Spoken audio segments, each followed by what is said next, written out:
আল্লাহর জন্য আমল অনেকেই করতে পারে, কিন্তু আল্লাহর জন্য ত্যাগ স্বীকার সবাই করতে পারে না।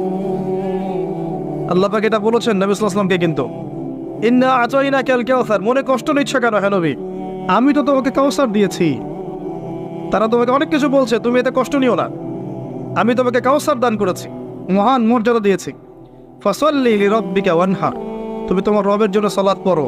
ওয়ানহার মানে শুধু কুরবানি করো না, স্যাক্রিফাইস করো, ত্যাগ স্বীকার করতে থাকো। ইন্না শানিয়াকা হুয়াল আবতার, যারাই তোমার শত্রুতা করবে, হকের উপর তুমি আছো, যারাই তোমার শত্রুতা করবে, হুয়াল আবতার, লেজ কাটা হয়ে যাবে, ধুলোয় উড়ে যাবে ইনশাআল্লাহ।